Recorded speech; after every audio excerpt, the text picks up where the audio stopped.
Gue nggak pakai permisi bang. Langsung aja ya. Jadi gue nggak baca Bismillah, gue nggak pakai misi-misi, udah langsung gue bacok aja itu bambu. Udah gue bacok kan, tak, satu, dapat nih gue satu, gue nyari lagi. Dar, dong, copot bang dari galangnya. Itu goblok mental ke gue. Dua, kaget kan gue, astagfirullahaladzim kata gue. Itu gue masih nggak menghiraukan, gue bilang, gue kira tuh emang goloknya yang tujuh. Gue bacok lagi, tak, balik lagi tuh bro. Dua, wah ini kenapa nih kata gue. Nah akhirnya, pas di base camp ini, tuh badan gue udah mulai dingin bang. Gue, wah kenapa gue nih? Kok dingin banget nih udara kata gue. Gue ngeliat ke depan, nggak mau hujan gitu. Misalnya kalau mau hujan kan dingin gitu bang ya udaranya. Ini cuaca lagi adem-adem aja, kok gue kedinginan kata gue. Pindahlah gue ke dalam, ke kamar gue rebahan. Itu gue cuma ngomong aja nggak bisa bang. Mau ngomong nih gue nggak bisa, kayak bener-bener kaku, orang-orang kaku kayak patung gitu. Tuh gue, aduh kenapa nih? Kira gue istighfar, udah tuh. Nah terus mama gue nanya, lu kenapa? Kata dia, nggak tahu nih, gak enak banget badan. Kata gue gitu. Akhirnya kata mama gue, berobat kata dia gitu. Seger, seger. Yaudah tuh gue keluar lagi kan main. Nah pas sudah mau maghrib, gue tumbang lagi gue bang. Kata gue, ini gue kenapa kata gue ya? Gue gak keluar, gue sakit. Hari kedua aman-aman aja tuh, gue sakitnya banget, cuman kayak badan nih kayak dibakar, cuma kayak gitu yang gue rasa, kayak panas banget, kayak gue lagi digarang. Tuh gue hiraukan kan, karena gue masih kuat nahan. Hari ketiga itu udah mulai aneh, gue kayak gitu. Ya Allah. Itu nggak ada yang tahu gue di kamar. Itu gue kaku, gue mau nangis aja tuh nggak suaranya, cuma ada air mata doang keluar. Tegur nih, gue kenapa, gue bilang gitu. Kok gue bisa sampai kayak gini, sakit gue gitu.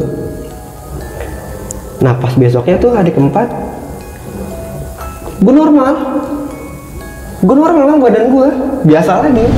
Nah pas jam 12 siang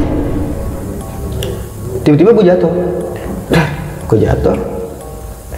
Gue lemes banget ini, kayak orang kagak punya tenaga.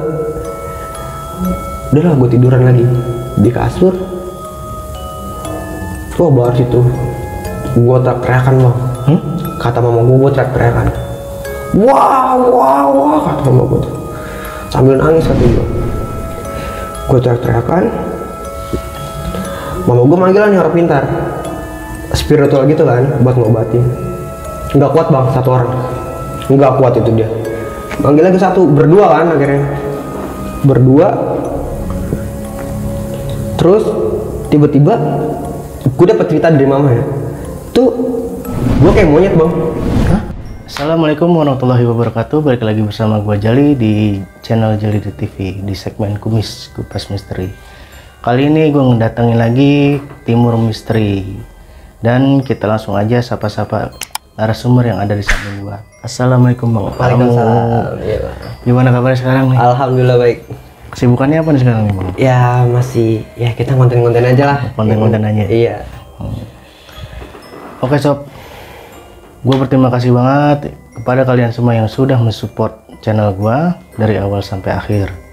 Dan juga bagi kalian yang belum subscribe channel gua, silakan pencet tombol subscribe-nya.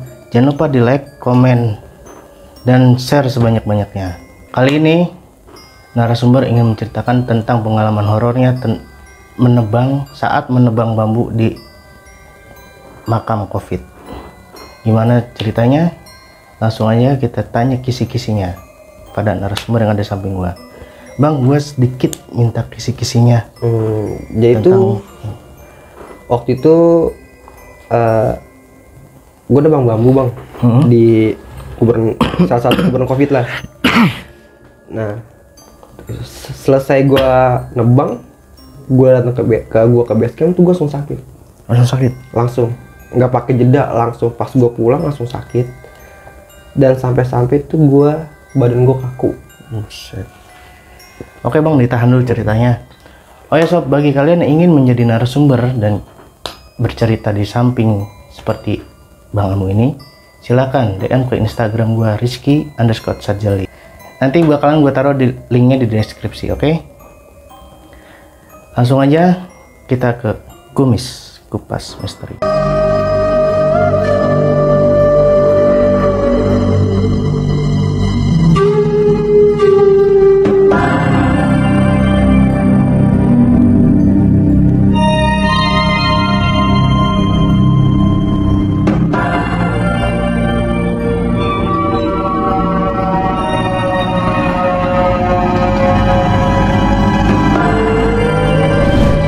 Oke sob, kita sapa lagi nih orang yang di samping kita nih ya, biar nggak selek.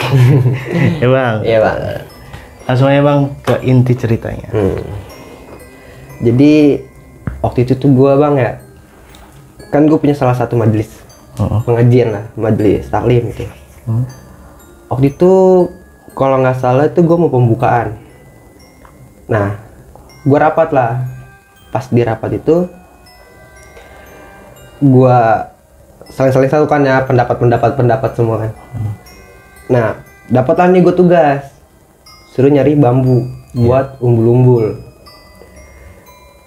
Ya udah, gue bilang ya udah, gue usahain kan. Itu gue pertama nyari lokasi ada 5 titik kan. Singkat cerita, pas abis selesai rapat, besoknya langsung lah gue cari bang.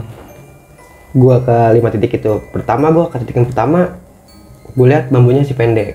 Kata gue, udahlah, gue cari tempat lain. Gue ke lokasi kedua, gue dipintain budget dan budgetnya itu menurut gue kemahalan waktu itu. Udahlah, singkat cerita akhirnya gue lewat lah di kuburan tersebut.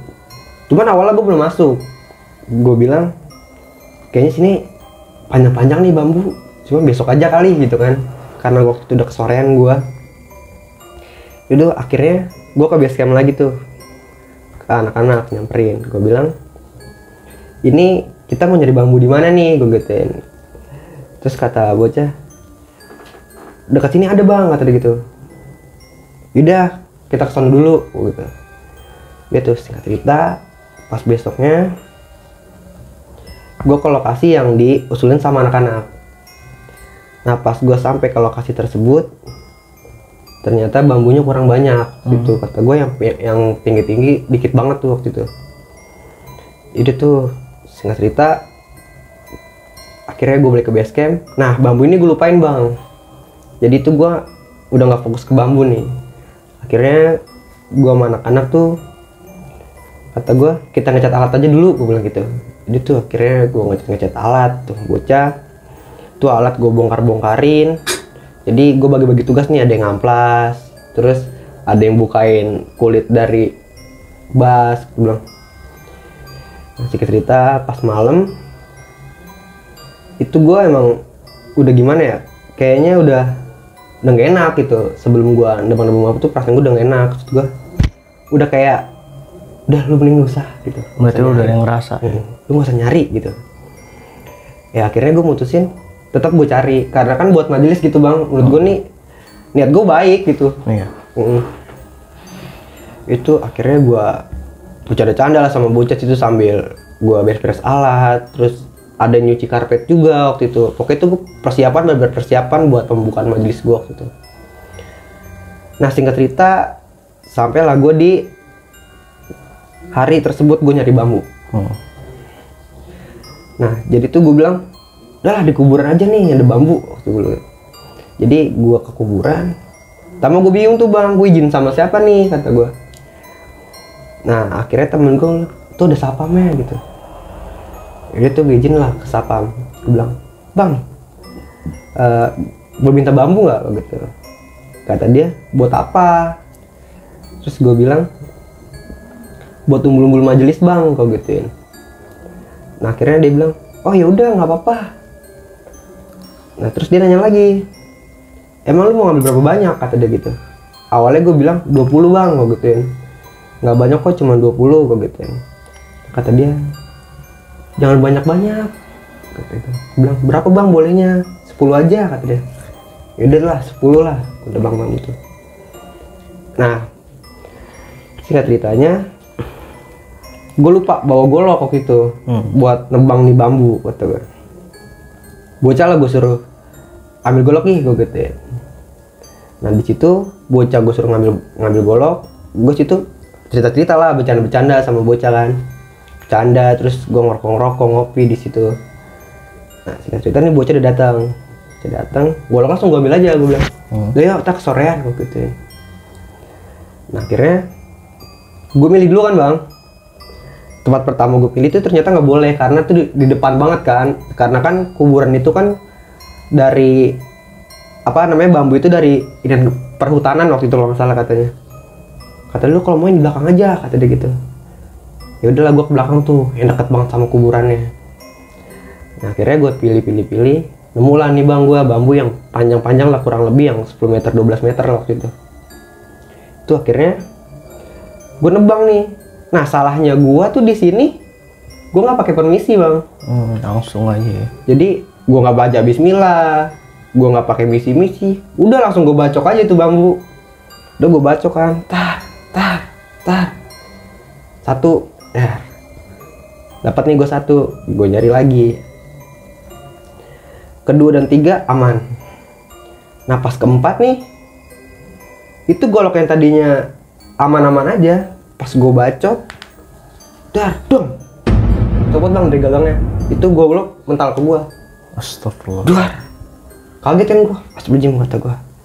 Itu gue masih nggak menghiraukan. Gue bilang, gue kira tuh emang goloknya yang itu kan, maksud gue yang copot-copot. Jadi tuh akhirnya goloknya gue ambil, gue pasang lagi kan, gue terusin bang, bacoknya gue terusin. Tar. Itu aman-aman aja. Ya udah tuh akhirnya.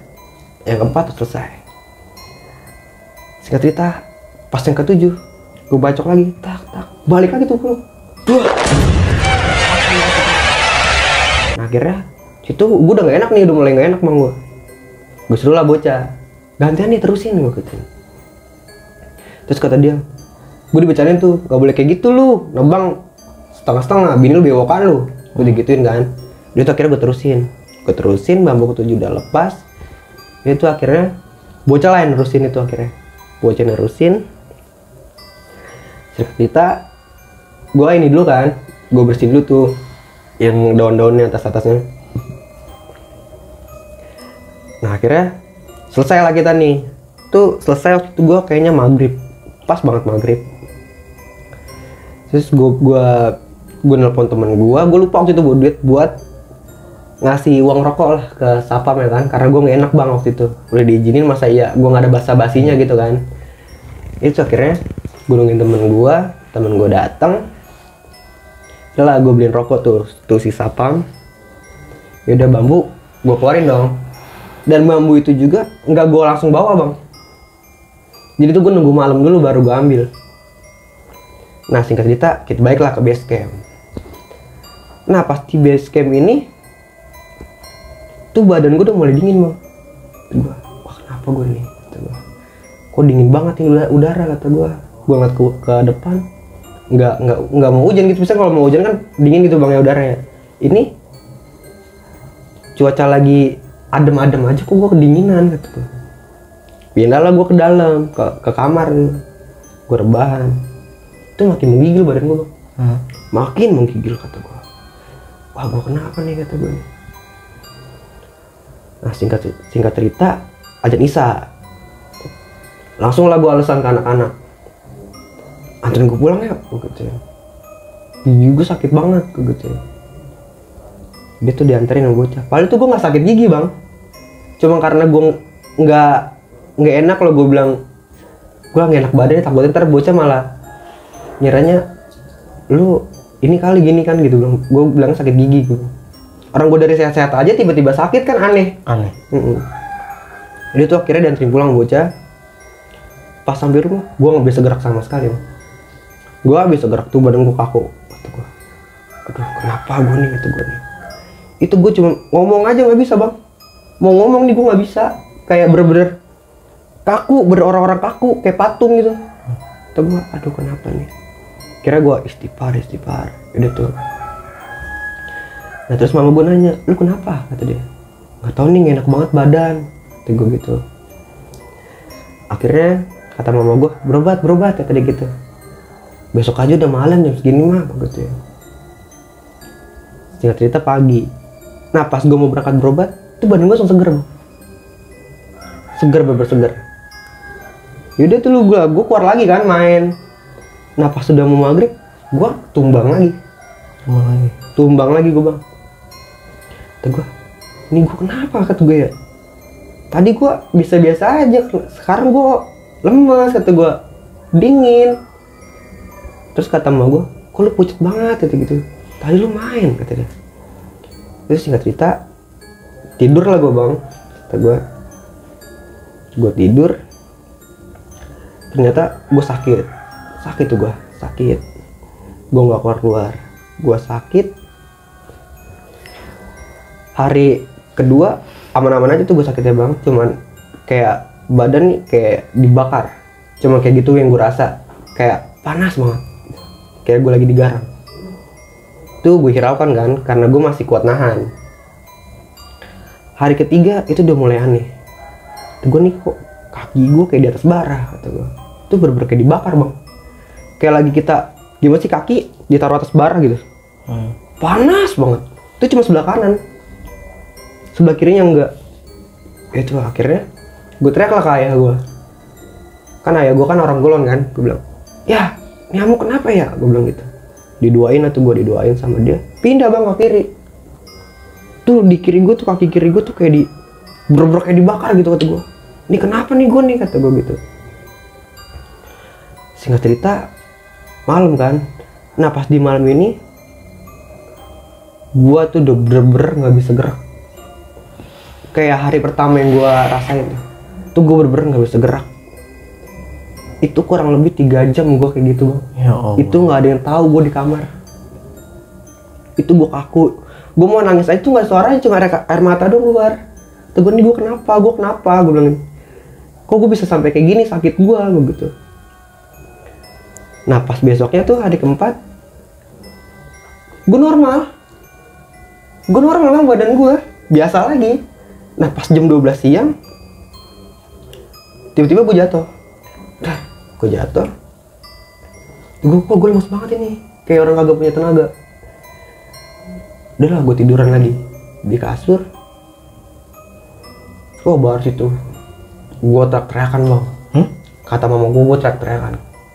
Wah kata mama gue tuh sambil nangis, kata gue teriak-teriakan. Mama gue manggil nih orang pintar spiritual gitu kan buat ngobatin. Nggak kuat bang, satu orang nggak kuat itu dia. Manggil lagi satu, berdua kan akhirnya. Berdua. Terus tiba-tiba gue dapet cerita dari mama ya. Tuh gue kayak monyet bang. Hah? Pergerakan gue kayak monyet. Kayak monyet? Kayak bener-bener kayak monyet. Gimana sih layaknya monyet? Iya tahu. Lari-lari yang sini sono berontak-berontak gue. Itu yang megangin gue. Ada bang 6 orang mau 7 orang, itu nggak kuat. Kalah tenaga. Itu badan gue segede gini bang. Ya Allah, paling semana sih tenaga gue. Itu gue berontak.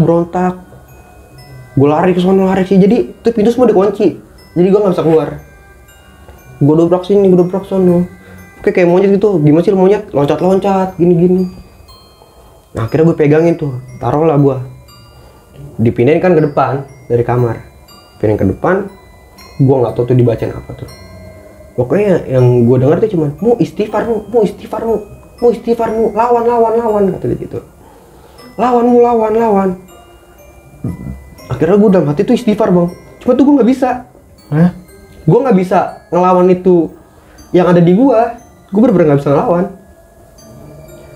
Akhirnya sadar lah gue. Gue sadar. Tuh badan gue kenceng bang. Bener-bener kenceng. Itu udah biru, badan gue biru bang, kayak mayat. Ya Allah. Udah biru badan gue. emak gue udah nangis.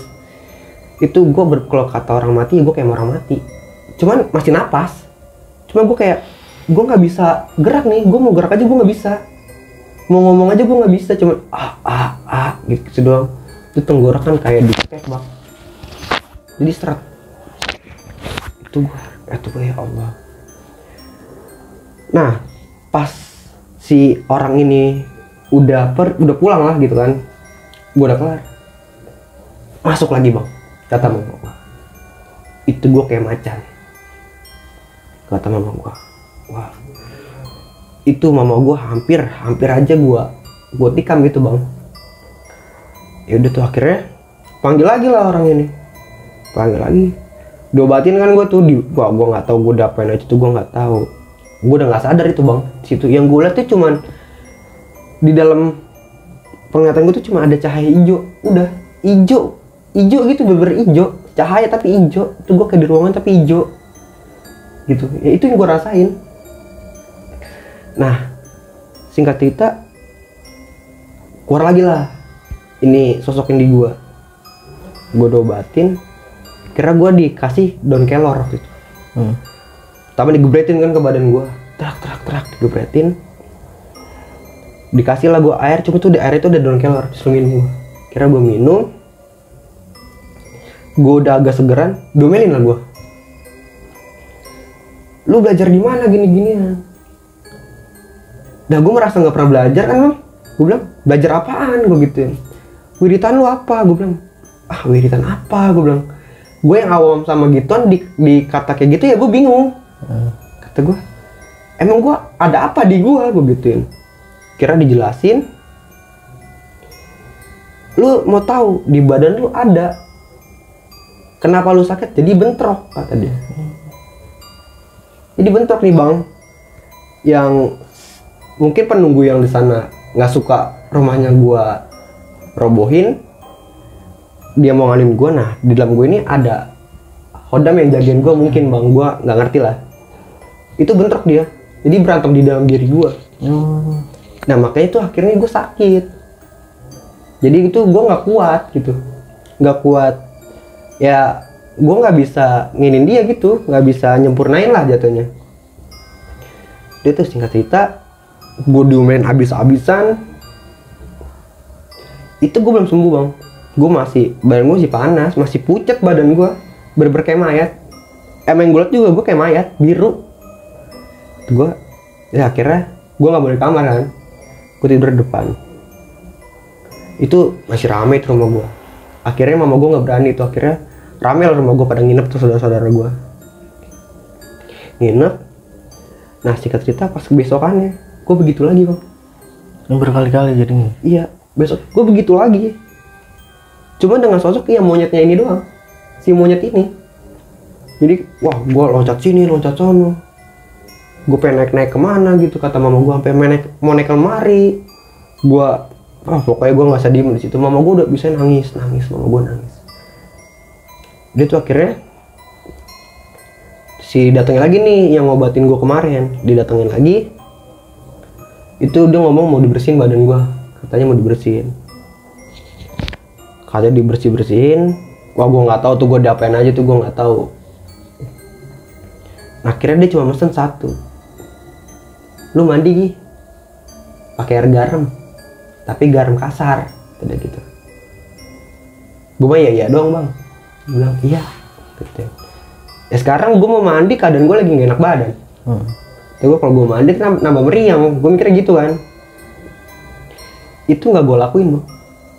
Nggak gue lakuin. Kira singkat cerita mungkin gue udah mulai bisa ngontrol kan badan gue. Ya lu, gue tahan, gue lawan, gue istighfar. Terus setiap gue mau kayak gitu gue istighfar ya kan. Singkat cerita ya udahlah, kata mama gue, yuk kita berobat medis, kata dia. Mungkin lu sakit lu medis nih, kata dia. Ya gue berobat, kata dokter ini, ya gue demam biasa. Tapi yang gue rasain tuh demam gue nggak biasa bang. Gue demam gue nih parah sampai segitunya gitu, sampai gue nggak segerak. kata dokternya ya demam biasa. Gue kasih obat biasa tapi gue minum tuh. Nah akhirnya gue sembuh. Gue inget lah, oh iya, gue nebang bambu waktu itu gue nggak permisi, nggak baca bismillah juga. Itu teman gue juga pada ngomong, lu baca bismillah nggak di grup kan? Lu kemarin numpang nggak, kata dia. Gue bilang enggak, gue lupa juga. Gue bilang gue lupa numpang, kata gue. Udah fix, berarti lu kesambat, kata dia. Ya yang gue ini juga ya, gue mikirnya ya gue kesambat. Cuman banyak yang berpikiran itu kan gue pulang habis naik gunung banget kan. Ada yang ngomong setan gunung lah ngikut ke gue, kata dia. Gue bilang nggak ada kaitannya dengan gunung gitu ya. Jadi tuh akhirnya gue sembuh, ya gue seperti biasa lagi aktivitas gue. Ya mungkin cerita gue sampai sini bang. Itu kejadian pada tahun berapa itu? Tahun ini 2022. Oh baru berarti? Baru bulan 5 atau bulan 6 lupa gue. Pokoknya sebelum puasa itu. Jadi lu selama sakit tuh kurang lebih berapa hari itu? Kurang lebih ya 7 hari 8 hari. 7 hari 8 hari lu terus-terusan begitu? Iya. Tapi dengan selang-seling gitu? Iya. Ya Allah. Tapi alhamdulillah akhirnya bisa keluar dengan sendirinya apa? Iya. Dengan bantuan? Alhamdulillah sih gue mikir ya ini Allah yang nyembuhin gue bang.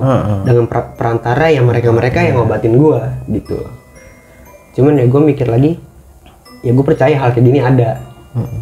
Cuman dengan gimana ya? Ya lu mau yakin terlalu itu keyakinan lu. Cuman kalau gue percaya, tapi gue nggak yakin. Soalnya kita tuh sesama makhluk itu berdampingan. Iya. Ya gue percaya adanya dia bisa bikin gue sakit, ya gue percaya. Cuman gue nggak yakin. Gitu aja. Itu lu pas di kuburan itu lu paling pojok tuh, paling belakang ya. Itu dari awal pintu tuh udah punya firasat apa enggak? Enggak, biasa aja bang. Biasa kayak, aja. Ya gue bercanda aja sama anak yang lain gitu. Emang anak-anak gue biasa bercanda. Ya emang karena di situ paling tua gue kan waktu itu. Iya. Yang lain masih anak sekolah. Gue kira mah. Dan gue juga lupa kalau gue tuh lagi di kuburan.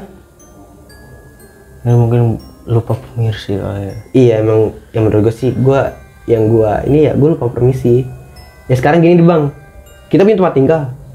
Tempat tinggal kita dirobohin sama orang. Marah nggak kita? Pasti marah banget itu. Ya yang gue dengar aja kan, yang gue tahu dari ya orang-orang yang paham lah. Mereka itu hidupnya seperti kayak kita aktivitasnya. Mereka punya rumah. Ya mereka ya kayak gini dia di dunia mereka juga ada pasar. Iya. Yang gue pikirin ya mungkin dia lagi ngumpul mungkin sama temen-temennya kan, terus tiba-tiba gue datang dengan seenaknya gue main rubuhin aja di rumah dia ya kan, gitu. Ya gue mikirnya emang salah gue gitu. Ya gue gitu sih nyimbulinnya. Ya itu mungkin di dalam tubuh lu itu kagak terima kali lu diganggu, mungkin dia sempat bentrok atau berantem. Nah, dan gue juga nggak tahu bang, kalau di tubuh gue nih ada gitu. Ya dia sih yang ngobatin gue nih mikirnya malah gue belajar gitu. Iya. Padahal gue tuh nggak pernah belajar. Gue awam banget bang sama hal-hal kayak gitu. Iya. Emang gue pernah jelasin dulu. Gue pernah belajar silat bang. Silat itu ada yang namanya tuh pengurutan. Katanya sih pengurutan itu pengisian katanya. Cuma gue nggak tahu kan. Namanya gue belajar silat kan ya gue kan. Ya syarat yang apa yang